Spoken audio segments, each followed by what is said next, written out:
Muy buenas, bienvenidos otra vez. Bienvenidos a la serie Hacia la Guerra Civil, capítulo 111. Antes de continuar con todo lo que va a suceder tras la muerte de José Calvo Sotelo y el funeral del mismo, vamos a volver unos días atrás para hacer mención de un hecho muy importante que se va a dar en el protectorado español en Marruecos, las maniobras del Llano Amarillo. Allí se iba a concentrar el grueso de las tropas del ejército de África. ¿Por qué unas maniobras militares?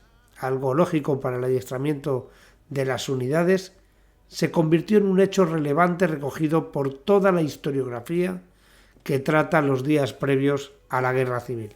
En primer lugar por la fecha, ya que es justo antes de iniciarse el alzamiento, prácticamente una semana antes.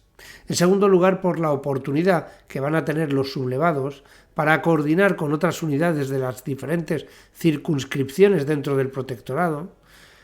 Ya saben que todas las tropas de África estaban divididas en dos circunscripciones, una oriental y otra occidental, una con capital en Ceuta y la otra con capital en Melilla.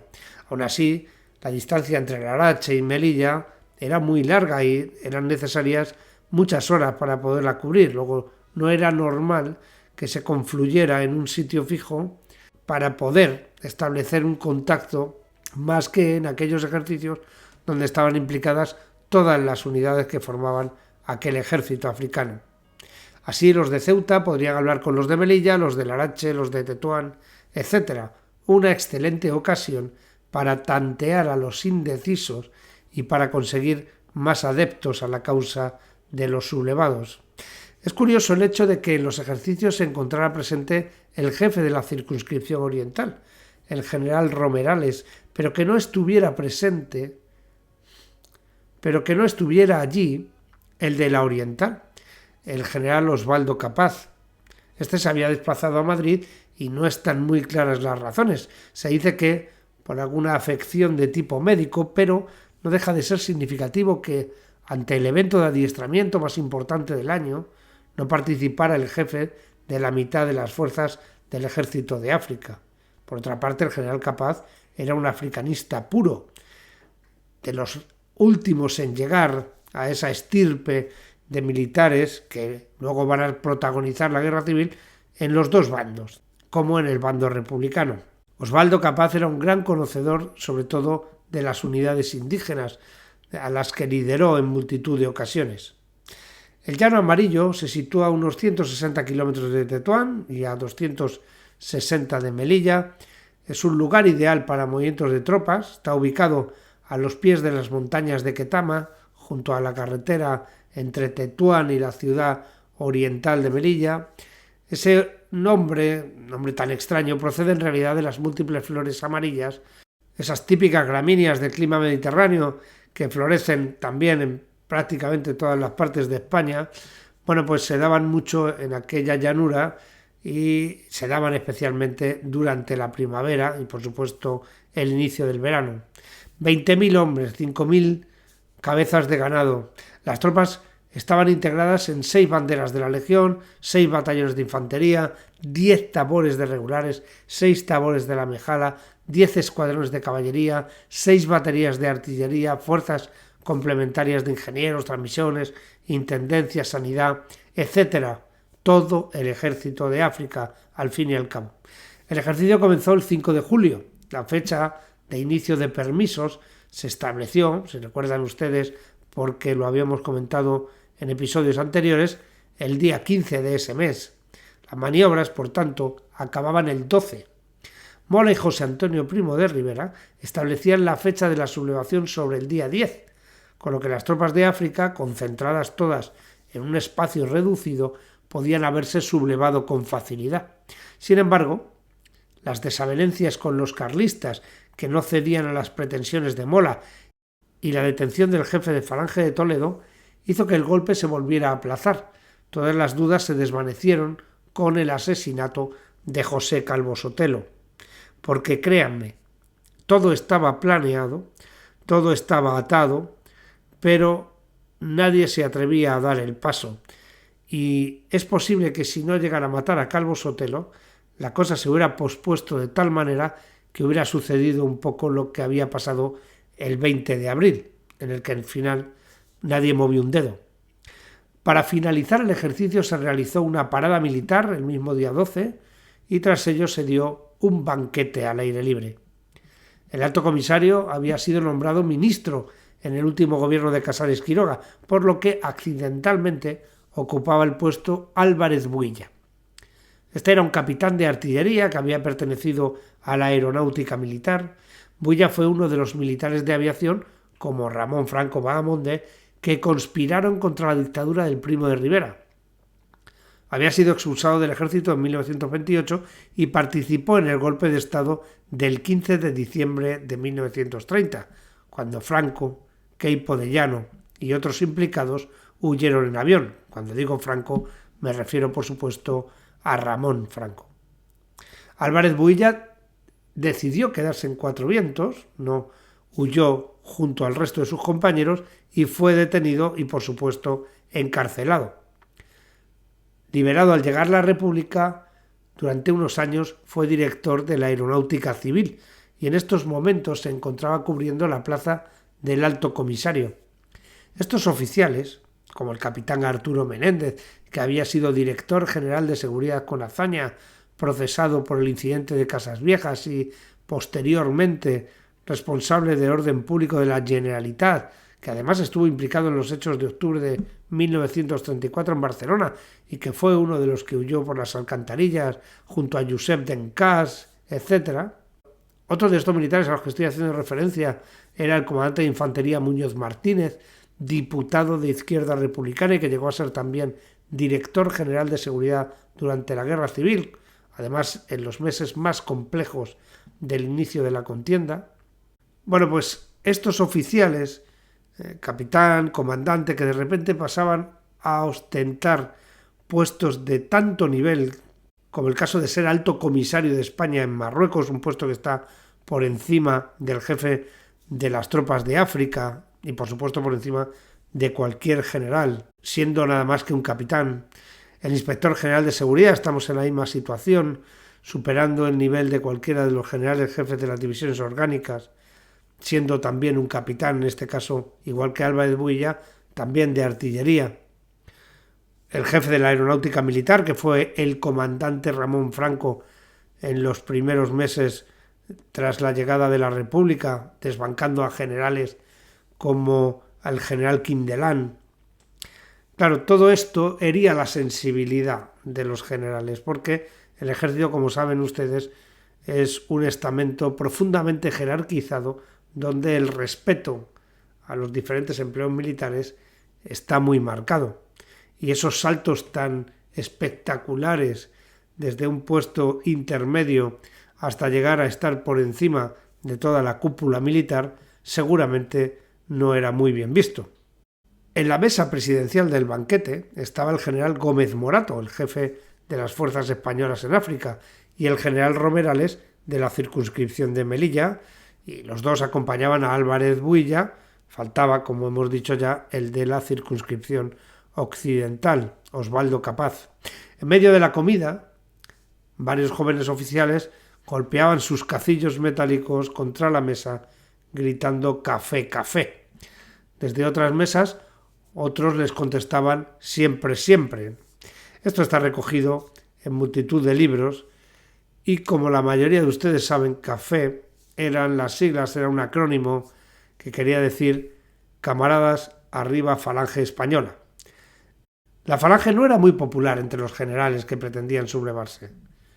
La mayoría no tenía ningún tipo de afiliación de estas características y los veían como un grupo de revolucionarios. Ni Franco, ni Varela, ni Mola, ninguno de ellos tenía ese tipo de sensibilidad. Es más, había más republicanos en ese momento entre los que se iban a sublevar. Mola, Queipo de Llano, Cabanellas, por ejemplo, que falangistas. De hecho, no es reconocible ningún general falangista. Tan solo el teniente coronel Yagüe era abiertamente camisa azul.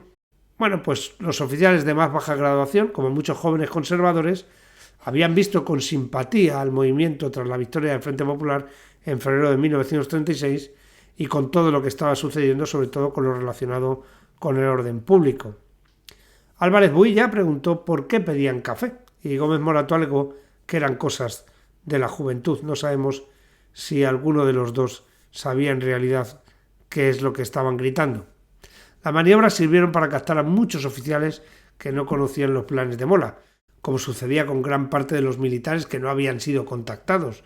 Por otra parte, algunos suboficiales y elementos de tropa, en otra parte del campamento, cantaban la Internacional. Estamos en un ejército profundamente clasista, como todos los ejércitos del mundo en esta época, y prácticamente hasta los años 80, donde las cosas empezaron a cambiar, en el caso del ejército español, en los años 90, pero hay ejércitos como el turco, por ponerles a ustedes un ejemplo, que aún tienen muy marcadas las diferencias entre oficiales, suboficiales, tropa, no pueden estar en los mismos bares, en las mismas cafeterías, no pueden compartir los mismos comedores.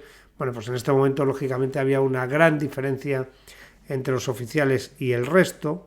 Y como digo, los oficiales de la tropa estaban en otro lugar, separados de la oficialidad, y allí cantaban la Internacional. Casi todo el mundo en España tomaba partido políticamente hablando y se posicionaba en alguno de los dos bandos. Cuando se crean trincheras, cuando los políticos hacen que se crean trincheras, todo el mundo tiene que ocupar su puesto en la trinchera, porque el que se queda en el medio, lógicamente, es eliminado. Luego, es normal, por tanto, que la corriente popular, tanto de las ideas conservadoras como de las ideas de izquierdas, fueran agrupándose hacia los extremos, dejando un centro como un erial, ¿no? Tras el fin de las maniobras y el asesinato de José Calvo Sotelo, se consolidó la decisión final del general Franco. Siendo honestos, todo hace apuntar a que, viendo lo precario de la situación de los conspiradores, podría pensar que habría pocas posibilidades de éxito.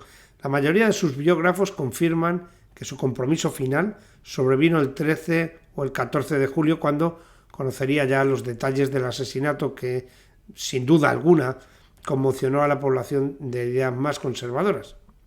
Mientras, en Madrid, el gobierno trató de reaccionar inmediatamente a lo sucedido. El Consejo de Ministros se reunió de urgencia y publicó una nota de prensa que vamos a reproducir por su gran importancia. El Consejo de Ministros, ante los hechos de violencia que han culminado en la muerte del oficial de seguridad, señor Castillo, y el diputado a Cortes, don José Calvo Sotelo, hechos de notoria gravedad y cuya execración tiene que formular las más sinceras y encendidas protestas, procederá inmediatamente con la mayor energía y la severidad más clara, dentro de los preceptos de la Ley de Orden Público, a tomar aquellas medidas que demanda la necesidad de mantener el espíritu de convivencia entre los españoles y el respeto elemental a los derechos a la vida humana. Vamos a hacer una pausa en este primer párrafo porque resalta mantener el espíritu de convivencia entre los españoles. Es cierto que el gobierno, aun siendo un gobierno donde no estaban representados los partidos proletarios, era un gobierno débil, habida cuenta que, sobre todo, el Partido Socialista tenía un mayor número de escaños que los propios partidos que conformaban el gabinete. Por tanto, eran esclavos, permítame que utilice este adjetivo, de las presiones que le pudieran ejercer todos los partidos proletarios que formaban parte del Frente Popular. Continuamos con la nota de prensa del gobierno. No hay idea, principio ni doctrina que merezca respeto cuando quienes dicen procesarlas acuden a procedimientos reñidos con la más elemental consideración hacia la existencia de los ciudadanos.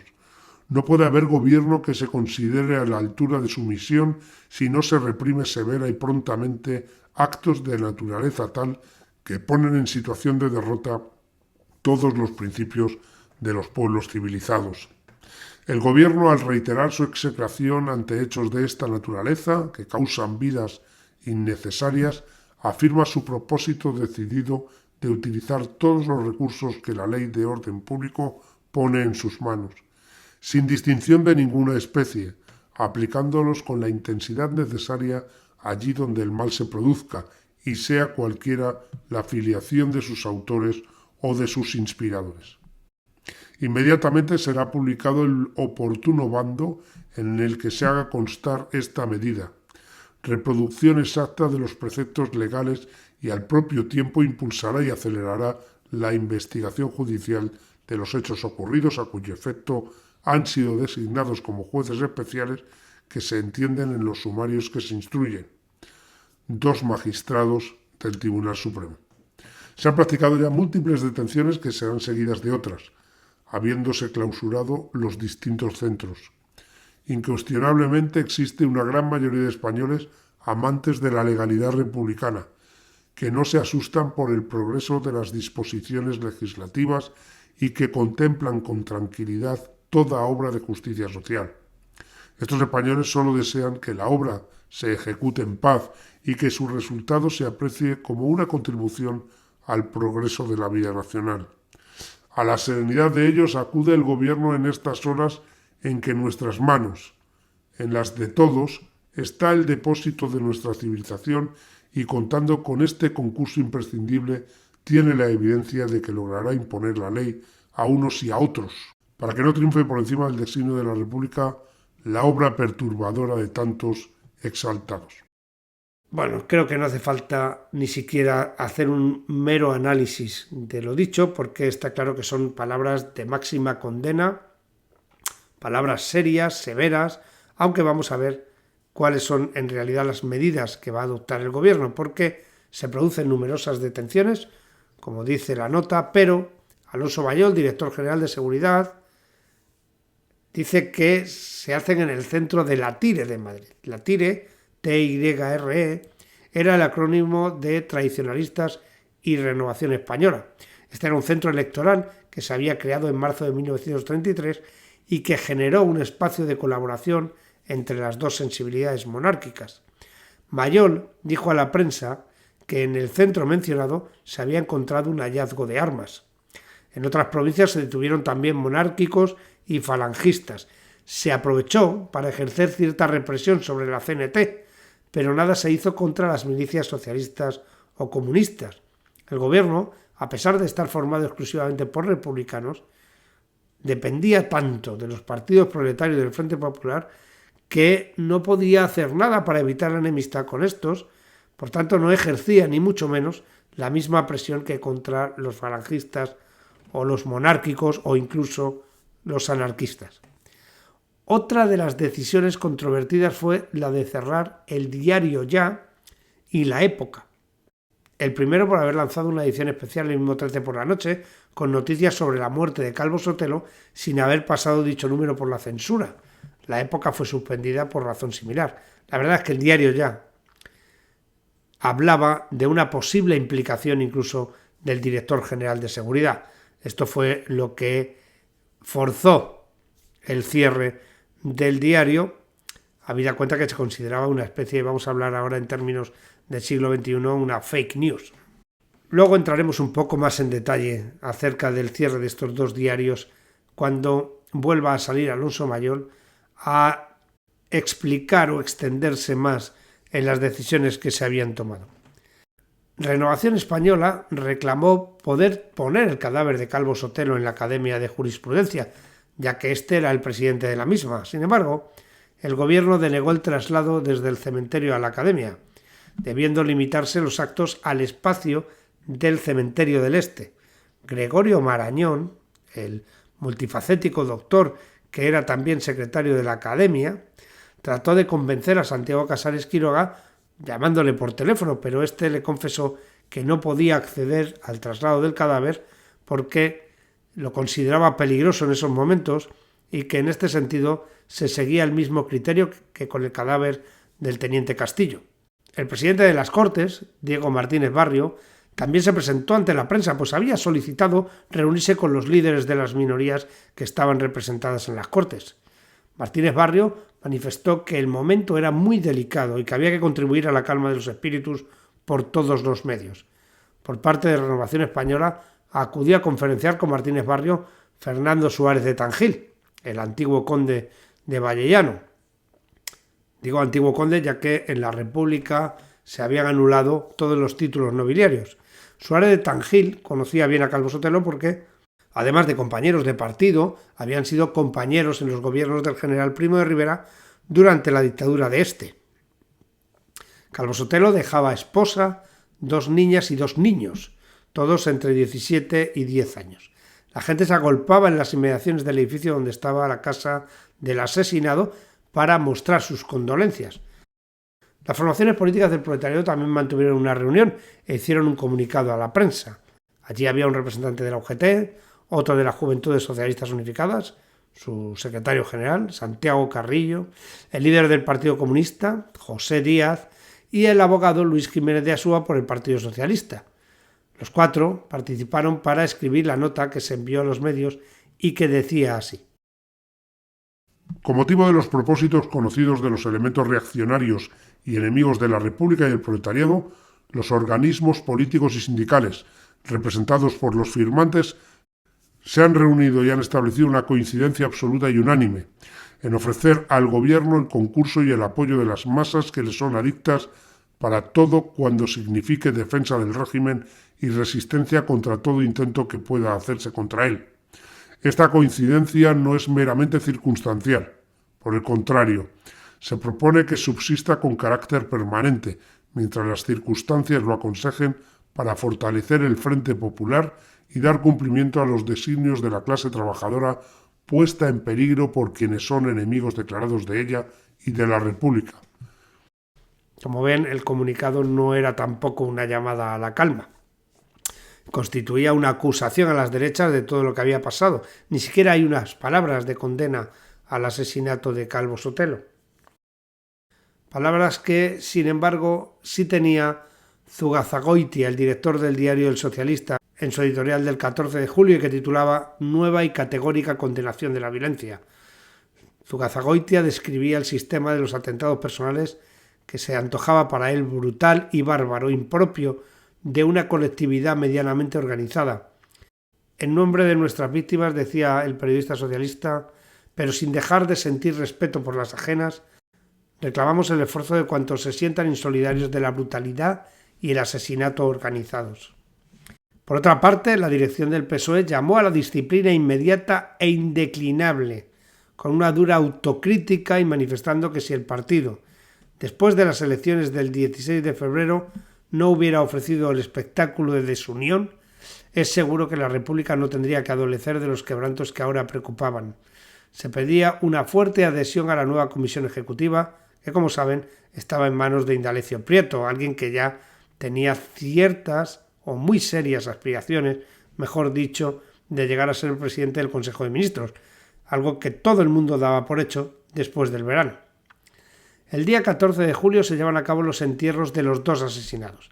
Antes de proceder a describir las palabras de Antonio Goicoechea frente al cadáver de su compañero de partido, veamos cómo contó el doble sepelio el dirigente socialista Indalecio Prieto, que nos da una idea, aunque con el sesgo lógico de quien forma parte de uno de los 2 bandos y quien ha contribuido, como también lo habían hecho los políticos de las derechas, a caldear el ambiente, pero él nos va a explicar en un artículo del día 14 cómo se respiraba ese día en el cementerio del Este. Hay que tener en cuenta que entre un entierro y otro había 6 horas de separación, pero cuando entierran al teniente Castillo, la mayoría de los que luego van a acudir al del diputado José Calvo Sotelo estaban allí también, porque estaban visitando la capilla ardiente. Dice Indalecio Prieto: Jornada nerviosa la de hoy en Madrid, que se abrió y cerró sangrientamente. Se abrió con una refriega en las obras de la ciudad universitaria, a cuenta de la huelga del ramo de la construcción, y quedó cerrada con el tumulto en la parte alta de la calle de Alcalá, provocado por quienes habían asistido a la inhumación del cadáver del señor Calvo Sotelo. Porque hoy se enterraron los cadáveres de las víctimas de ayer, como mañana se enterrarán los de las de hoy. Yo asistí esta mañana al acto de dar sepultura a los restos del teniente de asalto don José del Castillo. Sígame el lector en mis observaciones y se dará cuenta de toda la hondura de guerra civil que vive España. Son tan profundas nuestras diferencias que ya no pueden estar juntos ni los vivos ni los muertos. Parece como si los españoles, aun después de muertos, siguieran aborreciéndose. Los cadáveres de don José del Castillo y don José Calvo Sotelo no podían ser expuestos en el mismo depósito. De haberlos juntado, se habrían acometido ferozmente ante ellos sus respectivos partidarios, y al depósito le hubiera faltado espacio para la exposición de las nuevas víctimas. El cadáver del señor Calvo Sotelo quedó en el depósito general, y el del señor Castillo se llevó al depósito del que fue cementerio civil. El cadáver del señor Castillo estaba custodiado por guardias de asalto, el del señor Calvo Sotelo por guardias civiles. Al primero le rindió homenaje una masa proletaria, al segundo le escoltó hasta la fosa una legión de señoritos. ¿Se quiere una expresión que pinte con mayor patetismo el actual estado de España? Difícilmente podría hallarse otra más gráfica. Los odios de una y otra muchedumbre saltaban por encima de las tapias que acolan los dos recintos mortuorios. ¿Acaso el choque de estos odios, al encontrarse en la atmósfera sobre los muros, contribuía al ahogo, a la asfixia de una mañana de sol inclemente? El resto del artículo no deja de ser una crónica descriptiva para asentarse sobre las bases ideológicas del propio Prieto, muy socialista, que también acusa a la represión tras los hechos de Asturias como la causa de lo que está sucediendo. Señala, de igual modo, a quienes echan semillas de odio y culpa de los asesinatos a los fascistas. No niega el odio, no niega la irreconciliación, no niega el sectarismo, pero niega su propia responsabilidad en lo que sucede. Aunque Prieto en muchos discursos sí que había hecho algo de autocrítica, sin embargo apenas se aprecia en este escrito que se publica el 15 de julio de 1936 en el diario El Liberal de Bilbao. Es la primera columna del diario. En ella recuerda también a Manuel Andrés, a Juanita Rico, al capitán Faraudo y por supuesto al teniente Castillo, todos ellos víctimas socialistas, aunque los muertos eran ya más de 400 y muchos de las dos partes, yo diría que demasiados. Hay un momento en el que los asistentes de uno y otro entierro quedan separados por una barrera de guardias civiles a caballo y relata Prieto, hay un cambio de miradas iracundas. He ahí perfectamente simbolizada la España de hoy. Y nosotros añadimos las dos Españas de ese momento, ¿no? Vamos a seguir con el orden cronológico de los acontecimientos tras haber escuchado a Indalecio Prieto y su impresión de lo visto en el cementerio y nos movemos al 14 de julio de 1936. El director general de Seguridad, que había hablado ya del cierre del diario ya durante la madrugada, vuelve a salir por la tarde diciendo que se había ejecutado por haber publicado en su información sobre la muerte del señor Calvo Sotelo 3 o 4 cosas completamente inexactas que acabamos de mencionar, y amplía que se había ordenado la clausura de todos los centros de renovación española tradicionalistas y también los centros anarcosindicalistas, así como los ateneos libertarios que pertenecían también a los anarquistas. Se vamos a dejar abiertas, como hemos mencionado antes, las casas del pueblo. Como ven, son los monárquicos y los anarquistas los que van a sufrir la represión en modo de cierre de sus centros como resultado de las decisiones gubernamentales. No se ordena la clausura de ninguna casa del pueblo socialista, a pesar de que habían sido militantes de este partido los que habían llevado a cabo el asesinato de José Calvo Sotelo. Como ya dijimos en episodios anteriores, los ministros y el propio presidente de la República tenían especial miedo al movimiento anarquista, más incluso que a una posible sublevación militar. El movimiento anarquista, como ya saben, estaba muy decidido a dar por superada la República desde su Congreso de Zaragoza en mayo de 1936 y era rotundamente contrario a las tesis del socialismo más moderado, el socialismo de Indalecio Prieto. Entre todas estas detenciones que se llevan a cabo este día, destaca la de Fernando Primo de Rivera, capitán de caballería, hermano pequeño de José Antonio, que es recluido en la cárcel Modelo de Madrid. Fernando era el enlace de su hermano con los que iban a sublevarse en el ejército de África, liderados por el teniente coronel Juan Yagüe. Como nunca había manifestado estar afiliado a la Falange, Fernando aún no había sido detenido. También estaba previsto que el capitán liderara a los falangistas de Madrid durante la sublevación. El entierro de Castillo se produjo a las 10 de la mañana, presidido por el subsecretario de Gobernación, Viviano Fernández Osorio y Tafal, un catedrático de Ciencias Naturales del Instituto de Pontevedra, ciudad de la que fue alcalde, Osorio había pertenecido a la Orga, al partido de Casares Quiroga, y como él, se encontraba ahora en Izquierda Republicana siendo diputado por su provincia. Él fue la máxima autoridad en el funeral. También asistió, como hemos dicho, el director general de Seguridad, Alonso Mayol, el alcalde de Madrid, Pedro Rico, concejales, gestores provinciales, diputados del Frente Popular, sobre todo de los partidos proletarios, entre ellos Indalecio Prieto y La Moneda, que formaban parte de la ejecutiva del partido, también militares de todos los empleos, desde jefes a soldados, muchísimos guardias de asalto. El féretro de Castillo estaba envuelto en la bandera del Comité Provincial del Partido Comunista y ante él desfilaron las milicias unificadas. La comitiva recorrió unos 20 metros hasta la sepultura y una vez allí, antes de enterrar el féretro, el teniente coronel Julio Mangada, miembro también de la UNRWA, pronunció un emocionado discurso.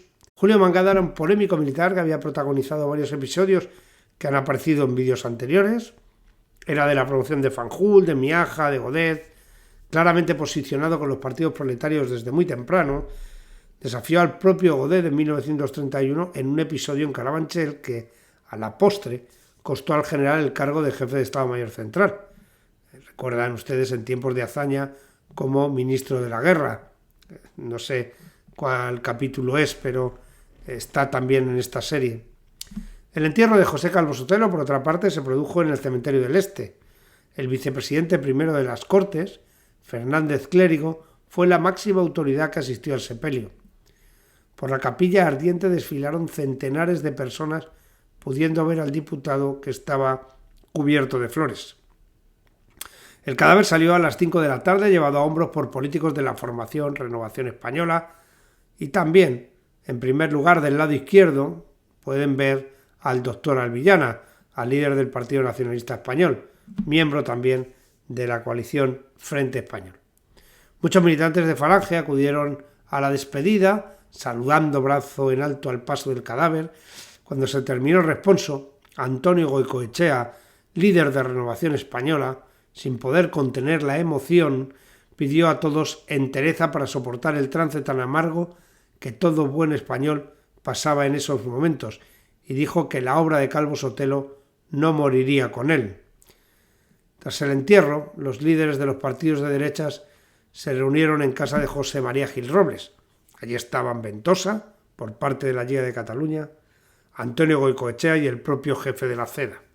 No cabe duda que hablarían de la sublevación, porque todos conocían los planes, todos estaban más o menos implicados y ahora estaba claro que no había vuelta atrás. Todo lo que estaba planeado se iba a ejecutar. Vamos a tirar de nuevo del embajador francés en Madrid, que en estos momentos estaba en San Sebastián. En el verano se había reunido allí también con el embajador norteamericano y con el británico, y va a escribir al ministro de Asuntos Exteriores francés en una carta que considero de nuevo muy interesante y muy importante para conocer el ambiente, o una fuente distinta, una fuente extranjera, una fuente externa, que nos explique el ambiente que él podía apreciar. Y dice en su carta: mientras que las masas populares se han dividido bajo la acción de la campaña llevada a cabo por la Confederación Nacional del Trabajo y por los sindicatos socialistas, fíjense cómo está explicando exactamente lo que hemos contado en el vídeo, esa división entre la CNT y la UGT, todas las categorías de la burguesía, hasta las más humildes, han sido progresivamente ganadas por los temores que solo los ricos experimentaban al principio por su patrimonio. Además, probablemente hay un número considerable de oficiales y funcionarios que sienten, ante el anuncio de una discusión sobre las responsabilidades de Asturias o de otros lugares, la misma desesperada aprensión que en 1923, ante la perspectiva de un debate sobre las responsabilidades del desastre marroquí de Anual, llevó a Alfonso XIII a conspirar con el general Primo de Rivera. Fíjense en qué términos se expresa el embajador. Él ve cómo la posible acusación de muchos de los oficiales que estuvieron implicados en el proceso de represión para vencer a los que habían sublevado en Asturias, entre ellos el teniente coronel Yagüe, al que Casares Quiroga había ofrecido una embajada, un puesto en alguna de las embajadas fuera de España para su seguridad, según Casares Quiroga. Yagüe al final dijo que no quería abandonar el mando, regresó a África y se volvió a poner al mando de la Legión, y en estos momentos estaba claro que iba a protagonizar la sublevación. Yagüe tenía prisa porque estaba muy en entredicho y sabía además que en cualquier momento podía ser encarcelado por el tema de la Revolución de Asturias. Continúa el embajador. Así los rumores de sedición militar no dejan de propagarse. Parece que en Madrid las milicias socialistas toman frecuentes precauciones. Hoy se habla de motín en la Marina en Cartagena y en Ferrol. Sin embargo, nuestros consulados en La Coruña y Valencia no han sabido nada de esto. Y el segundo solo informa de una revuelta fascista, una pequeña revuelta en Valencia, donde ocuparon durante unas horas la sede de la radio para lanzar proclamas falangistas. También se menciona un enfrentamiento en San Sebastián, pero no se sabe nada con certeza. El indicio más preocupante es solo la facilidad con la que estos rumores se creen. Ni en el ala derecha del Frente Popular, ni en su ala izquierda, parecía hoy desearse un cambio de gabinete. De hecho, el peligro de una crisis sería ahora evidente y no se debería exponer a ella salvo que fuera absolutamente necesario para evitar un peligro aún mayor. Está hablando, por supuesto, de la posibilidad de que haya una crisis de gobierno y que se cambie el gobierno ante todo lo que ha sucedido. El embajador francés, y esto es ya mi opinión personal, si me la permiten ustedes, es certero en cuanto a la división del movimiento obrero. La CNT con los comunistas, los socialistas entre ellos, con 3 alas diferenciadas, 2 además luchando abiertamente, incluso haciéndose trampas o tratando de hacerse trampas en las propias elecciones para elegir la ejecutiva del partido. El gobierno, por otra parte, atemorizado con el movimiento anarquista, presionado por los partidos proletarios que forman el Frente Popular, con las manos más o menos atadas, y así todo. Para muestra un botón. El diario de la CNT, Solidaridad Obrera, en su portada del 14 de julio, decía cosas así de Indalecio Prieto. Fíjese el lector en el buche de Indalecio Prieto. Es el buche de un pavo bien cebado. Prieto no es muy alto, pero sí bien gordo. Es millonario, accionista de muchas empresas capitalistas, el principal enemigo de los obreros ferroviarios, futuro presidente del Consejo de Ministros. Prieto come todos los días opíparamente, viaja como un turista permanente. Es el eje del movimiento centrista en el seno del Partido Socialista. Sí, Prieto es socialista. Su socialismo es un truco que garantiza sus millones. ¿Se puede ser socialista y millonario a la vez? Indudablemente. Mientras el socialista tenga hombres tan ricos y tan orondos como Prieto, nadie creerá en su revolucionarismo, porque la figura ancha, voluminosa y grasienta de socialista bilbaíno está representando su conservadurismo, su mentalidad burguesa y su pensamiento contra la Unión Revolucionaria del Proletariado. La Unión Revolucionaria del Proletariado, hago énfasis aquí, recuerden que la CNT había invitado a la UGT a unirse para sublevarse o para tomar las riendas del poder. La UGT había cogido el guante, la UGT liderada por Largo Caballero, pero la pérdida de los puestos que tenía en la ejecutiva del partido limitaba mucho su capacidad de acción. La victoria de Prieto se podía interpretar como una oportunidad, al menos para que no se volviera a producir un movimiento revolucionario similar al del 34. Aunque lo cierto es que no lo sabremos nunca, porque la guerra civil estaba a punto de empezar. Aunque son muy pocos días, se acumula muchísima información y prácticamente el día 14, que es el que hoy hemos explicado, es un capítulo en sí mismo. Luego ya veremos de nuevo las opiniones de los embajadores, ya incluiremos al estadounidense y al británico, y yo creo que nos quedan un par de episodios para finalizar esta serie, porque aquí lo vamos a dejar por hoy. Muchas gracias por ver los vídeos, gracias por estar ahí, gracias por darle al me gusta. Nos vemos en el siguiente. Gracias.